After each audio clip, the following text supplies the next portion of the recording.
Guys, thanks for jumping on. Hi. Thanks for having us. Yeah, no problem. No problem.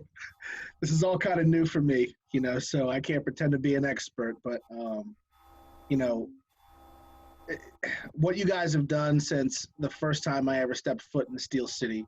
Like I said, it was the first time when I moved into town so long ago to what I see now when I come in there every now and again to have coffee and just post up for a day for a few hours. It's like night and day. I watch your social media presence. I see your Instagram stories. I see how it's even evolved probably since you guys owned it and how you have way more of a presence in the area than the facility ever has. And, and I see you guys really starting to pick up momentum and doing things. I used to work in the restaurant industry years ago. And I see over the last 30 days since the shutdown and restrictions have been put on you guys, how you have adjusted. And the whole point of this whole series that I'm putting together is to give local business people a chance to talk about what they're doing as a result of the shutdown and how people can still use your facility and how they can reach out to you and really talk about your personal transition through this time and what you're doing professionally and how you've adjusted so people can hear that story. I think it's something that needs to be told a little bit. So you guys want to just introduce yourselves a little bit and talk about your background, how you came to own Steel City? I'm Laura. This is my husband, Ed. Yeah. We married in 2016, which is the same year that we purchased Steel City. Oh, Um, no so pressure. it was a crazy year for us. But we were kind of just drawn to it. I personally used to own a restaurant in Philadelphia many years ago. It was a Vegas themed lounge restaurant type thing in Northern Liberties. I was the pioneer on Second and Girard that decided to open a restaurant. Uh-huh. So I did that for a while, and I knew I always wanted to get back into the business. So and marketing is my background, marketing Okay. and PR. So we also own a marketing and PR company. So we knew that we had that advantage as far as being able to jump in and be able to do the marketing piece of it. And Ed does all the graphic design. So Okay. and I'll let you. He can tell you a little bit about his background. Yeah. I've I've spent most of my life in hospitality, working in clubs and restaurants. Most recently, before I moved to Pennsylvania and started working with Laura with Grassroots Marketer, I worked for Hyatt Hotels and Resorts for about 10 years. Where are you from? I was born in Ohio, but Okay. I've I was raised and graduated high school in South Florida. Okay. Lived in Hollywood, California for about 4 or 5 years. Mhm. Spent a good deal of time in Albuquerque, New Mexico, and then in 2012 I moved back east to Ohio, where I lived for about probably 6 months before moving to Pennsylvania. Okay. What brought you guys to Phoenixville? Because so Laura, are you from Philly? Are you? I was in Philly for 20 years. I'm not. I was born in Brooklyn, New York. Uh, I left New York to move to Albuquerque, New Mexico when I was much younger, which is how Ed and I knew each other from right. back in the day. We have not been together since then, but we did Mm-hmm. date back then. Mm-hmm. And then I moved to Philly in 1998. Okay. So I was in Philly for a long time. Like I said, marketing is my background. I was the last gig I had in Philly was I was the marketing director for Iron Chef Jose Garces. So I then got recruited by a nonprofit that and I knew that I didn't want to be in corporate anymore. So Mm-hmm. I took the pay cut and moved to Chester County. Right. Okay. So you moved to Chester County. So what brought you? So it was profession that brought you into Chester County that ultimately landed you in Phoenixville. Is It that what you're was. saying? Yep. Okay. So I did a little bit of research on towns and where I kind of wanted to live. Phoenixville was top of the list. As soon as I came here, I realized this is where I wanted to be. It was walkable like Philly is. It's much smaller, Yeah. but it was still walkable. We had parks, trails, restaurants, and there was a sense of community here. So I knew that this is where I wanted to be. So I just convinced this guy over here to jump on board, and it wasn't that difficult. So yeah, right.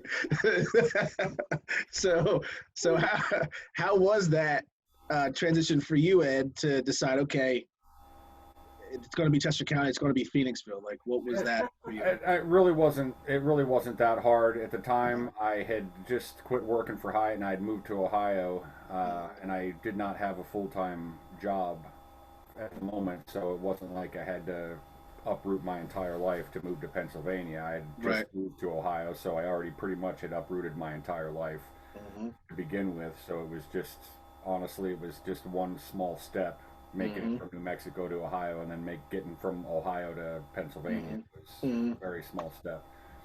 I wanted to stay in Cleveland. Laura actually interviewed for a couple jobs in Cleveland. Okay. Before I moved to Pennsylvania. And when that didn't pan out the way we wanted, I pretty much made the decision that I was like, all right, I guess I'm moving to Pennsylvania then. Moving to Pennsylvania. Now, did you guys have the intention or the thought when you moved to Phoenixville that you were going to open a restaurant, or did it just kind of all fall into place? How did this come to be with Steel City? She could tell you that one. She saw an ad on Craigslist. I saw it was on Craigslist. It didn't say specifically what it was. It just said that there was a cafe for sale in Phoenixville. So I had emailed the person back. They said, why don't you come by tonight? Here's the address. So we went by realizing, oh, it's Steel City, which, to be honest, I had never been in before. There was other coffee shops in this town, so I was still working a lot, so making coffee at home and, cooking for myself was always the first choice. Yeah. So we went in for a show night, and there was an excitement there, I think, for both of us. So I think at that point, I was the one who was drinking whiskey that night that said, let's do this. And what year was that? Do you remember? 2016. It wasn't long ago. It was just 4 years when you had the idea. Yeah. Oh, okay. Well, she went from having the idea to us purchasing Steel City within 24 hours, so it wasn't... Wait, you bought it the next day? Yes. Pretty much, yes. Get out of here. We went in on a Saturday night, and we went in on Sunday to discuss terms and all that, and signed the papers on Sunday. So wait. Okay, so you go Sunday. Now you're the owners, right? Now we're the owners. Now you're the owners. The pressure was on. Ready, fire, aim. I kind of like doing stuff like that, but damn, that's a huge... So how many people were working there at the time? Were there employees and all? They had about 8 employees or so.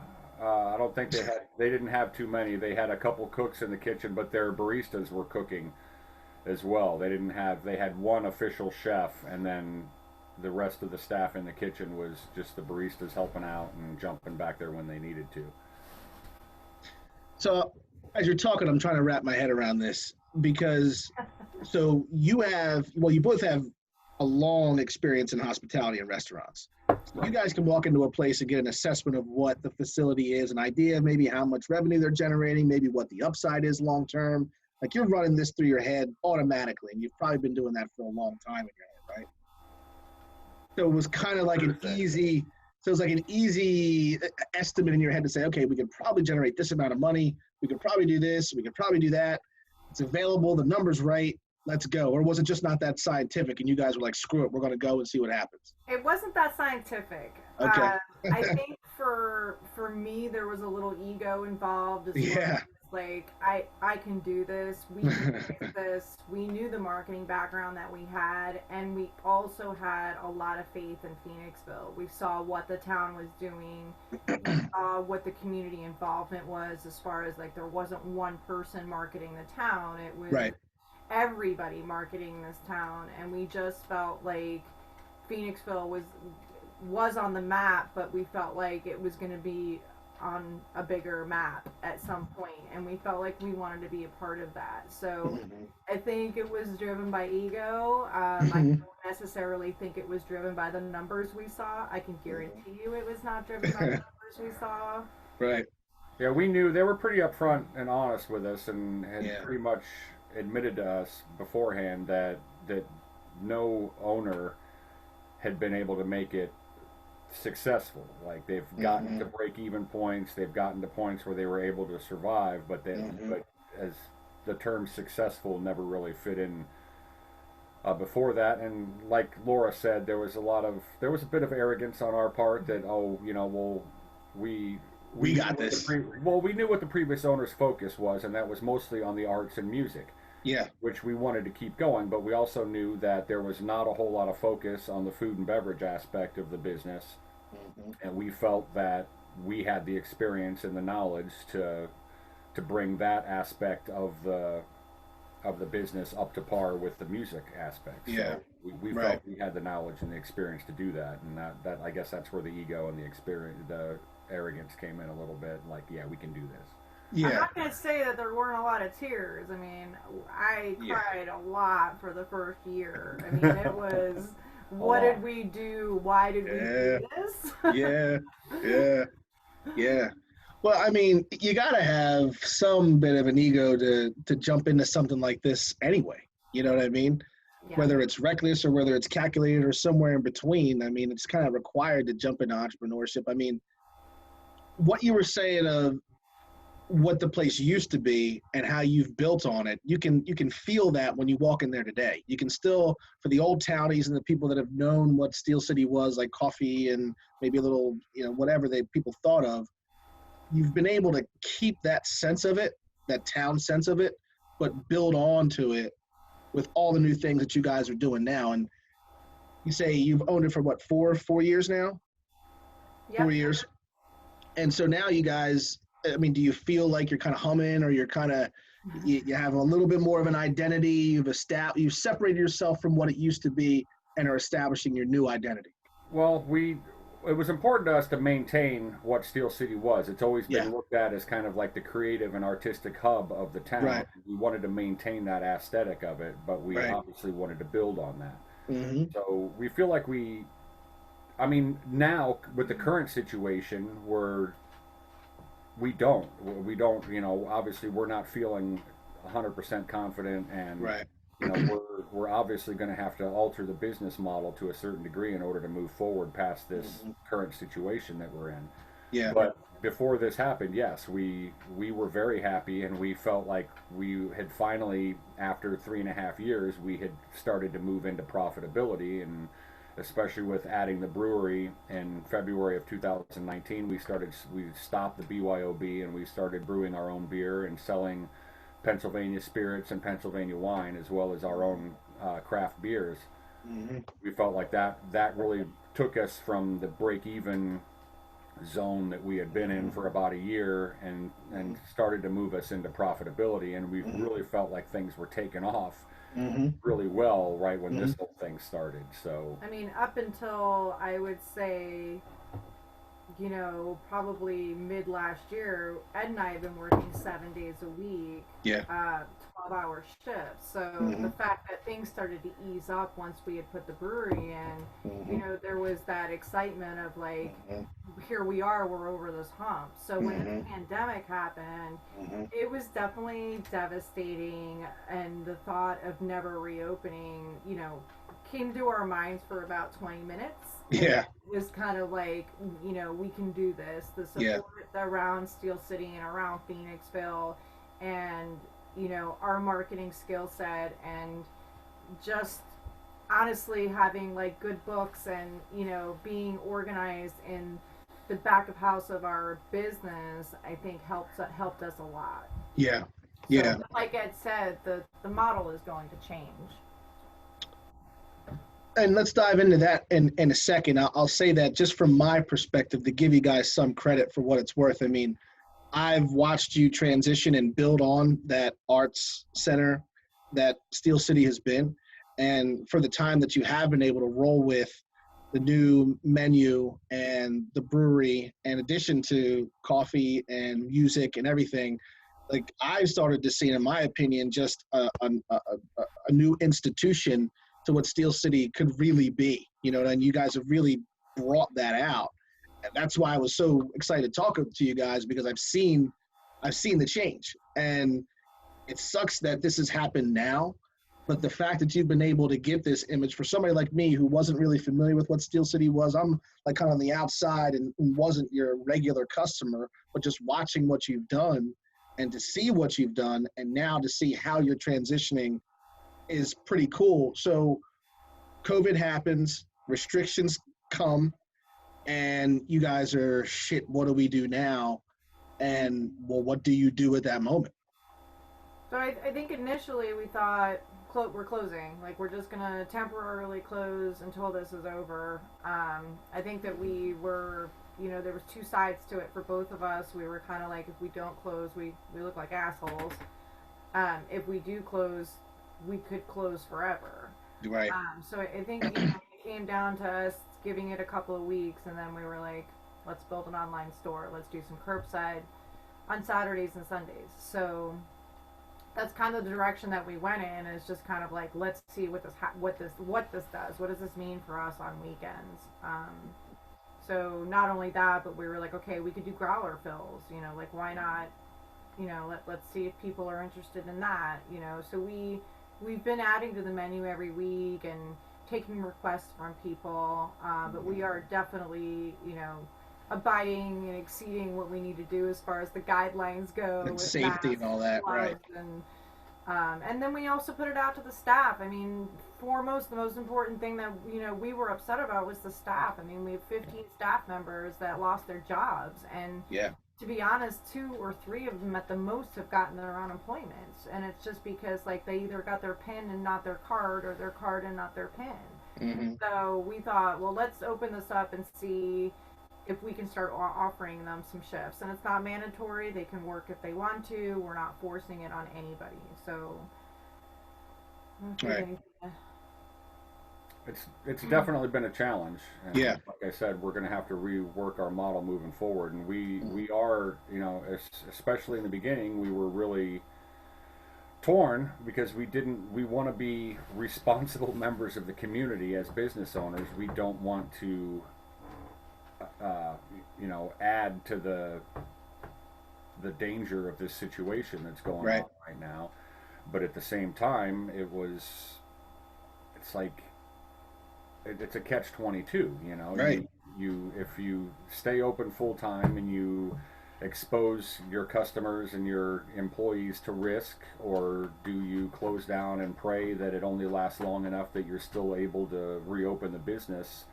And that's the main thing especially with a restaurant, is that so much of what we have and what we put our money into on a weekly basis is perishable. Yeah.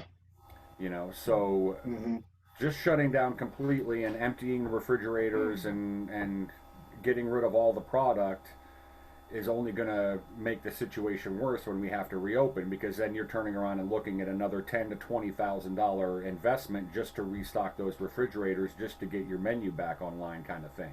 Right. So we felt like at least opening up a couple days a week and keeping some kind of stock in there, and also providing locally. We've noticed and we've heard a lot from our customers that milk and eggs. There's other restaurants in town that are doing the same thing, and we have, on our online store, we have a little grocery section where you can get some milk, or you can get some eggs, or you can get some flour, or you can get some sugar. Anything that we have that we know we have enough of, we are offering, items in bulk for the people that need it, and hopefully help people avoid an extra trip to the grocery store if need be. It goes a long way, and it also gives people hope, I think, when they see businesses still operating and adjusting, because it's easy to get down, for, anybody, business owner, just, employee, whatever. But when you look around, you're on IG or Facebook, and you see, your favorite spot is still open, they've just adjusted and they're still offering things, it gives people a little bit of a light at the end of the tunnel, I think. You know what I mean? So what you guys are doing is important. I mean, you say how you're going to have to adjust moving forward to the model. I mean, are you in a place where you can share a little bit about what you're thinking, or is that still up in the air a little bit? Well, it's still quite a bit up in the air. The main issue that, doing online orders and call-in orders and people just doing curbside pickup. Once things open back up, if we have to continue doing that instead of allowing in-house dining, then we're comfortable with that, and we feel like we can continue to build on that. It's the music aspect and the weekly shows and the open mic nights and all of those things which is causing us the biggest amount of stress right now, because obviously even when and that point comes where they're saying, okay, you can start gathering in large groups again, we understand that there's going to be a good percentage of people that are still not comfortable doing that. Even though the government may say you're allowed to gather in groups now, it's still not going to, we still don't expect that we're going to be able to sell 100 tickets to a show and we're going to be able to pack a room, because we feel like there's going to be a lot of people that are like, you know what, we're allowed to go out, but we're still not going to go and hang out in a large group of people like that. So it's complicated. So we're working on that. I am hosting a weekly open mic night on Thursday nights, and whereas there are no immediate financial rewards for us for doing that, it's important to us to try to maintain that connection that we have with our, especially with our regulars that come. There's a lot of people that come every single week to our open mic night, and then people that come in that were coming in from out of town and stuff. So maintaining that connection to people, regardless of whether we're making money doing it or not, we feel like it's very important that when things do get started back up again, hopefully that we can start back up again without it feeling like there was this huge interruption and this huge break-in.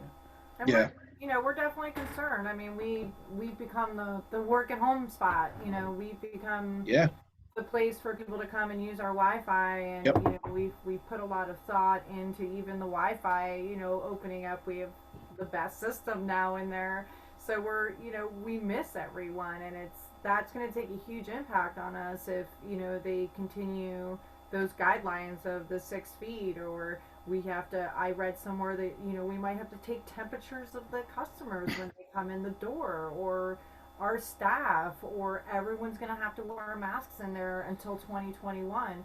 That fear for us is huge. I mean, we feel bad for everyone. It is just not about Steel City. It's about every little main street in America at this point is feeling this pain, and the unknown of what this is going to look like in 3 months it's terrifying. It is terrifying. I mean, will we survive? I mean, right now we say probably 85% yes. I mean, we're definitely feeling like this we will survive this, but that fear is 15%. It's there. It's crazy because at this time, you're doing, like you said, a lot of work to connect with people that isn't revenue generating. In addition to having to find ways and adjust your whole system and structure to do a few things that are revenue generating.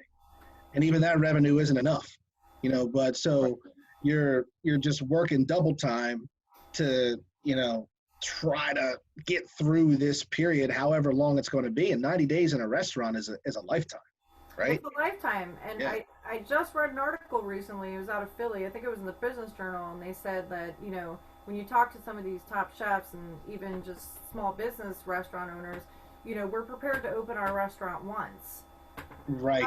How many restaurants are prepared to open the same restaurant twice? Right. So it's terrifying. It's such a true statement. It's like Ed was saying, you need, $15,000-$20,000 to do startup as far as inventory goes, and here we are, I mean, when we initially closed in March, we donated everything to 4 local charities that were in need, because what were we going to do with it? It was going to go bad. Right.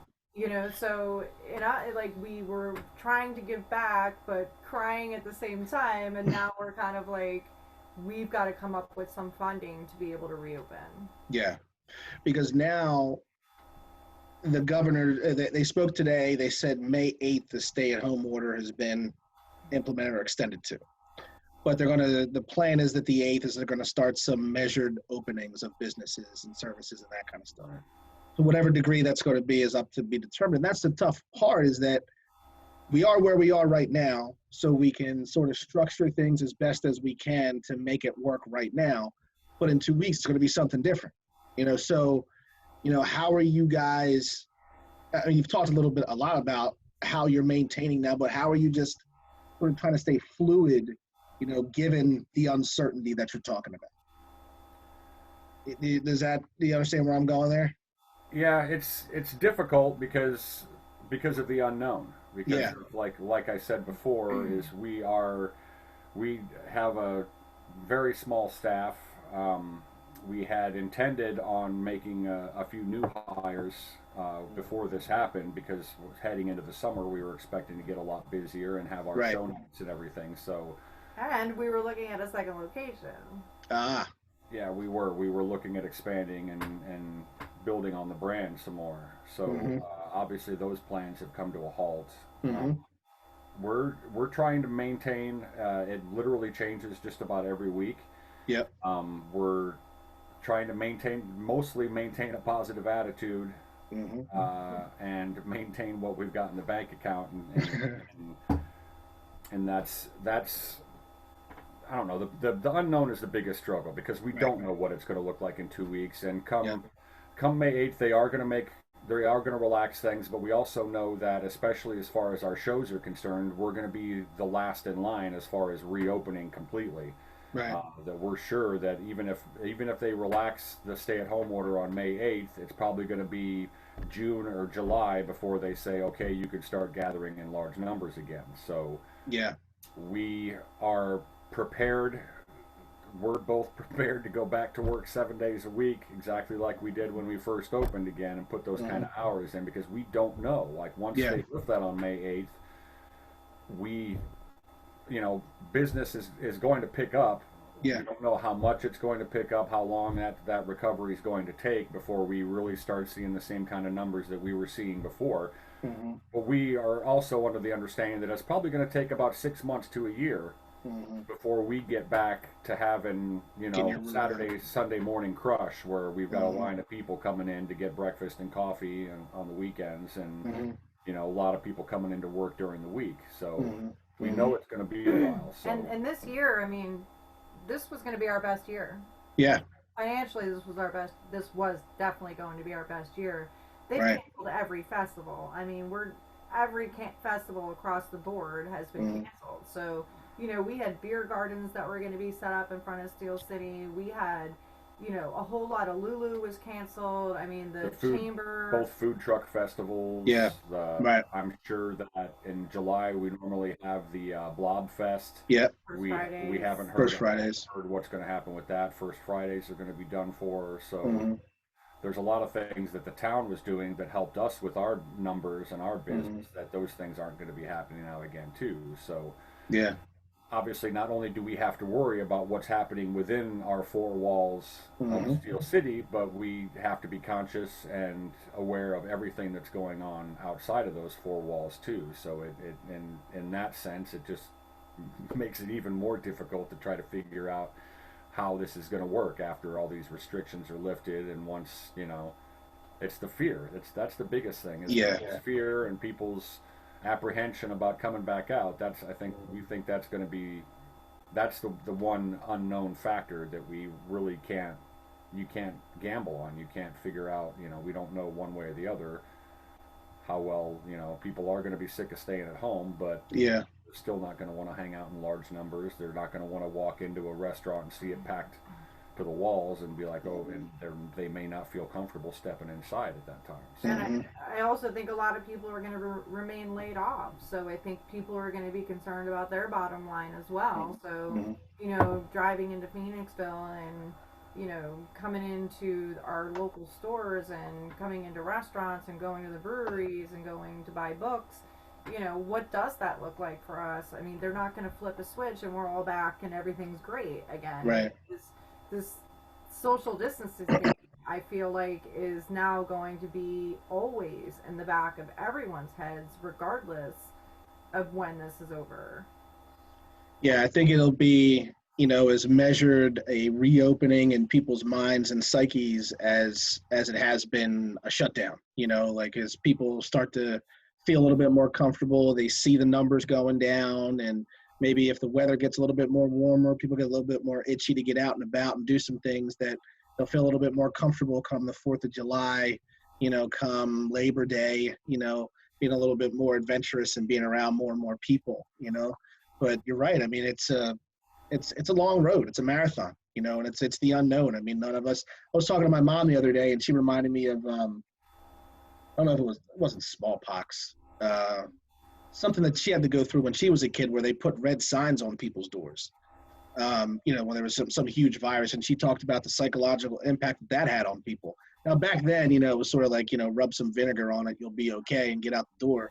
We're a lot more cautious nowadays, but we've never lived through this before, so we don't know. But I mean, you guys are doing things that are working for you right now. And what are those things that are helping you maintain some connection and maintain some revenue? And how do people find that and purchase all those services from you guys now? Well, everything. Laura did a phenomenal job of building our website. So Okay. everything is on the very main page of our website is a link to just about everything. Mm-hmm. Information about our online shows, but there's also the curbside pickup menu is on there. We have a donate button on our main page as well. If people want to help just keep us going through this, they can donate as well. Right now we're doing the curbside service from 8 a.m. till 12 noon just on Saturdays and Sundays. Okay. We did try a little bit during the weekdays at first, but again, we wanted to keep the risk to our employees as low as possible. So, reducing our hours was a big part of that. Plus, the numbers that we were seeing on the weekdays initially it wasn't sustainable for us. We want to be able to take care of our employees as best as we can and give them as many hours as they can. But again, we don't want to risk, exposing them too much, and we don't want to, we're not going to be open when there's, 2 or 3 people ordering coffee during the day, and Right. you got to sell a lot of cups of coffee to pay the rent. So being open when the business isn't there just isn't logical. We do have the open mic is every Thursday night at 8 p.m. Ed hosts it. He's actually at Steel City when he's hosting it because our internet's better there. And we've had 30 plus people online, whether they come listen or play. It's a free service. It's a way for us to stay connected to one another. We have a big 3-day music event coming up. Ed's organizing with the Sound Bank, which is also in Phoenixville, and Chaplin's Live out of Spring City. What's that festival called? It is the Chesco United Music Festival. Okay. We wanted to call it Phoenixville United, but Chaplin's is in Spring City.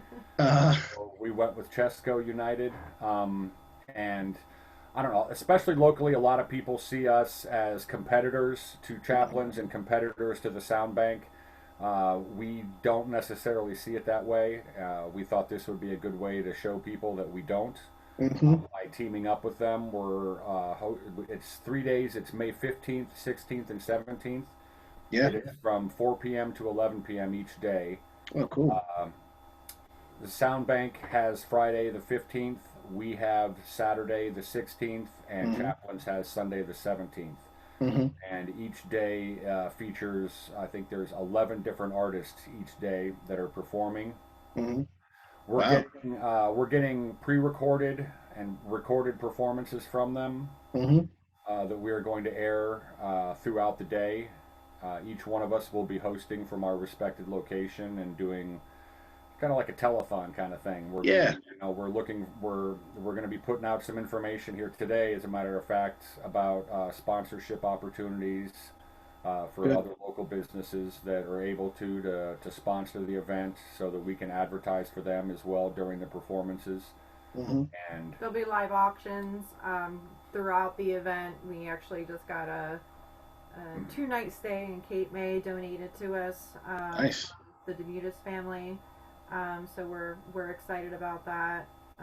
So, we're doing as much as possible to try to keep the music alive. I mean, that's the goal. Yeah. It is a fundraiser.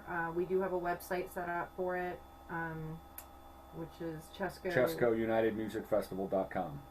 ChescoUnitedMusicFestival.com is the website where people can go and donate and get an idea of what's going on there. Yes. Yeah. Okay. Okay. The other thing for Ed and I is like we still own our marketing and PR company. So what's the name of that company? Tell me about that. So we own Grassroots Marketer. Mm-hmm. I've had it for about almost 10 years. Okay. So when Ed came along into my life, we partnered up.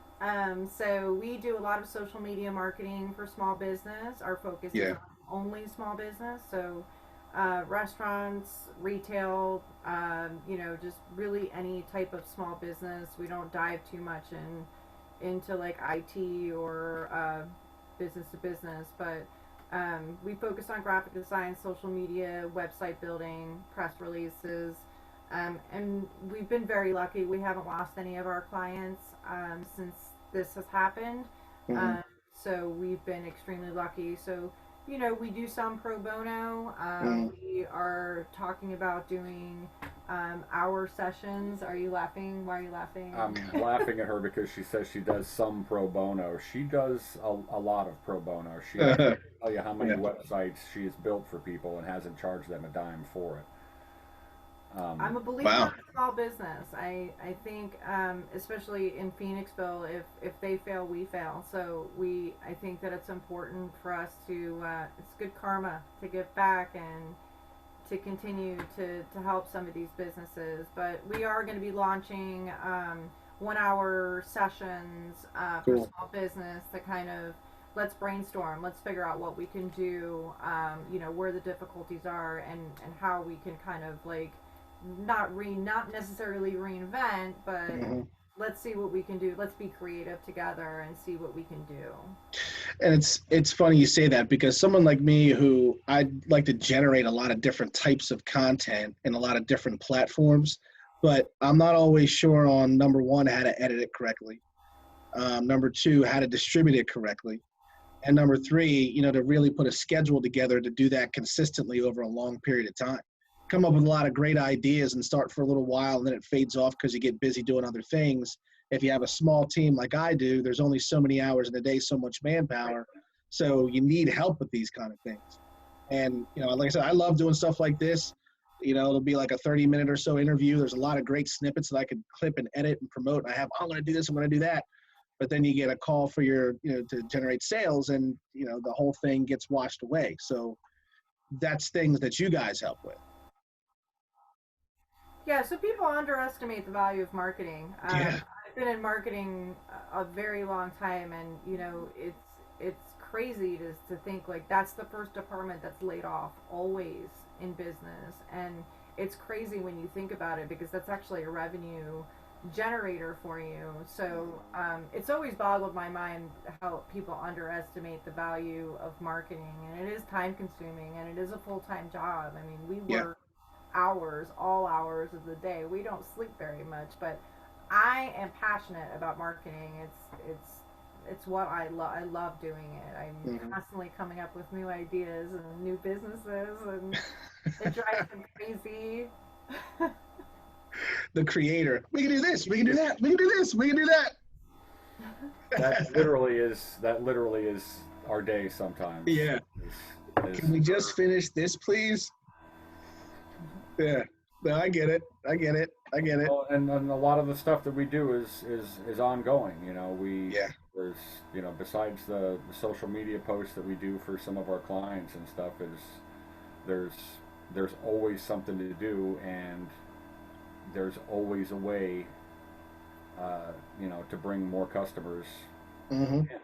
So, and that's grassrootsmarketer.com, right? Yeah. Yes. Yeah. Grassrootsmarketer.com. Okay.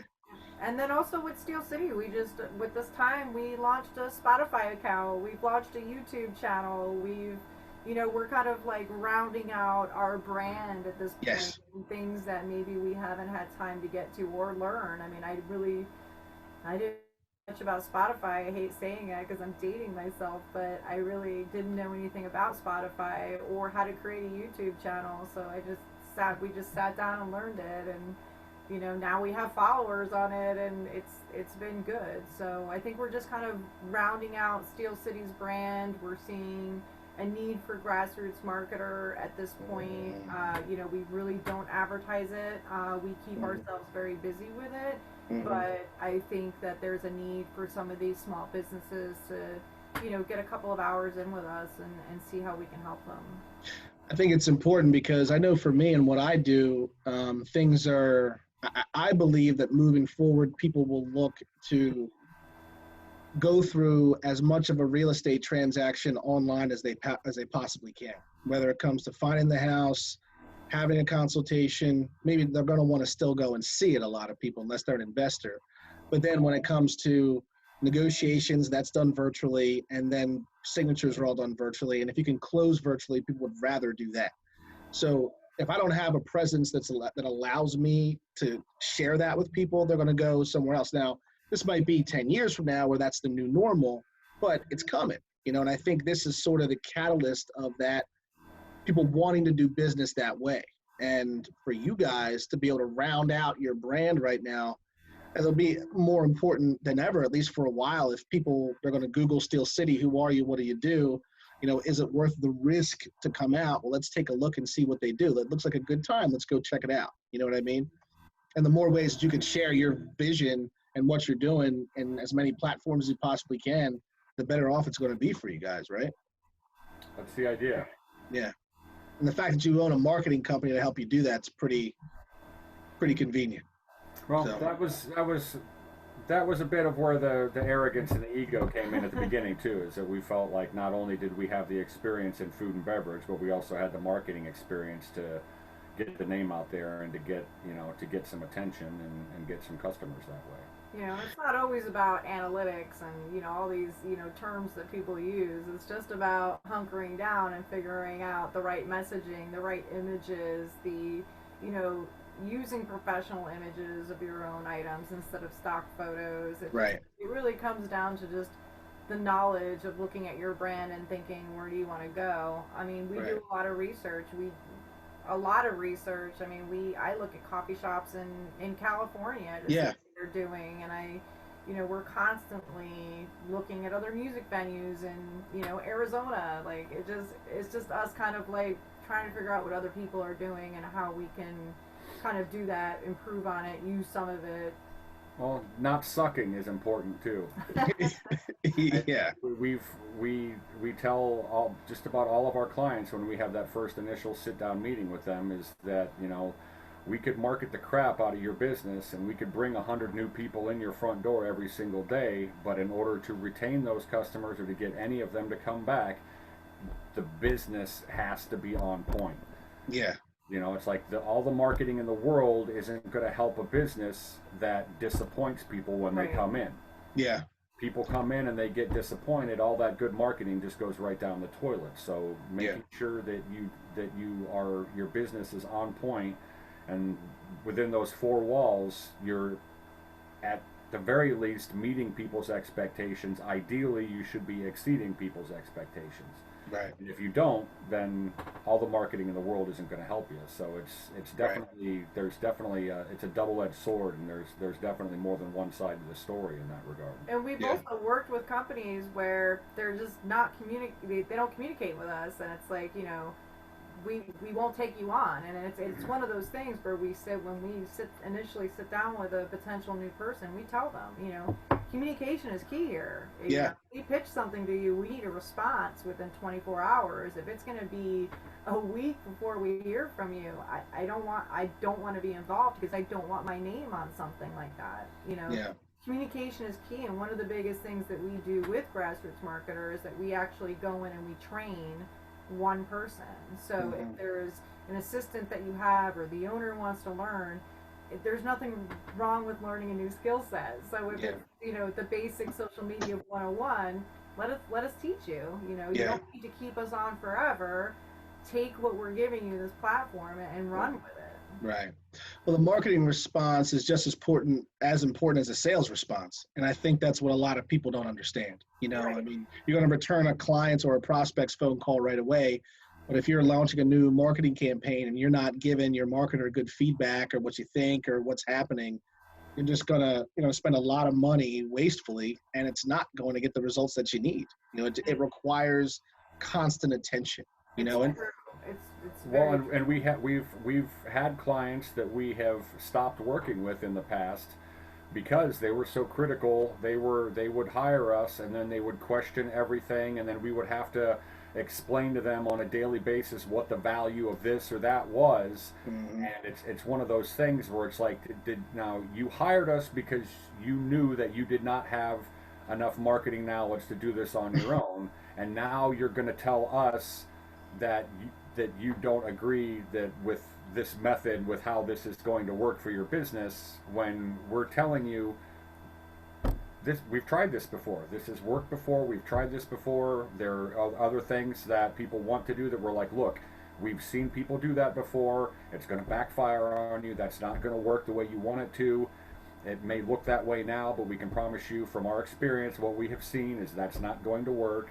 And we're well past the point of trying to convince somebody why they need a good marketing team working for them, and convincing people why the ideas that we have are successful or not. It's like, we have seen the success of these things that we're doing, and they are proven tactics and proven methods. Mhm. If you don't want to believe that, then don't hire us. And key point also being that it's going to take time to roll out. It's going to take time to see the results. It's a commitment, a long-term commitment, just like anything else. such I a heard a good guy tell me, because I like to make videos and I was really scared and hesitant on all that stuff. He said, I don't know if it was a person that told me, if it was a video I was watching. He said and I'm not a big Seinfeld fan, but he said the first episode of Seinfeld was very different than the last episode of Seinfeld because it progressed over the years. It got better. They understood their audience. They knew how to deliver the jokes. Their chemistry was better. So if you get started out, it's not exactly what you want. That's okay. It's going to get better over time. You just have to commit to being all right, sucking right off the bat, and then developing along the way, just like anything else. And it's a commitment. I mean, Yeah. marketing is a commitment. We've had clients that have said, "Oh, no, I've tried all that." Okay, well, best of luck, because Right. I'm not going to try to convince you that maybe you tried it but you didn't do it right. Or you didn't try hard enough, or you didn't try it long enough. Right. Right. I mean, Right. people ask us. I've had somebody in town say to me, "Who the hell does your marketing? Why are you guys always in articles and always online and always, getting retweeted?" And Mhm. it's us. So the proof Mhm. is in the pudding. Like, marketing works. You Mhm. just have that commitment, like you said. It's such a valid point. Has to be there. It's not going to be overnight. I mean, we didn't. Right. Ed and I didn't change Steel City in a month. I mean, it was sweat, blood, and tears for, Months on end. years. It was very upsetting. I mean, we second guessed ourselves for the first year and a half.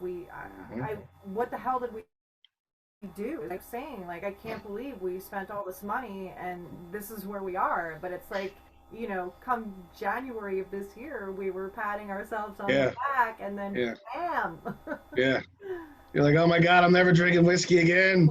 That'll never happen. Cool. So here we go. So wrapping this up here, I really want people to, I know you said it already, but just to know how to get to your services. Number one, go to your website, steelcity.com. So wait, SteelCityCoffeehouse.com. SteelCityCoffeehouse.com is going to lay out all your hours of operation, whenever they can come and get food, whenever they can come and do curbside pickup. Take out beer or the growlers for sale is your most profitable thing. So, Yes, the growlers are always for sale. Yep. Once a week we do post any additions to the menu. mhm. I do some baking, so we add those items in. throughout the week we do announcements. So you can literally order on a Monday for Saturday. The Okay. website's always live.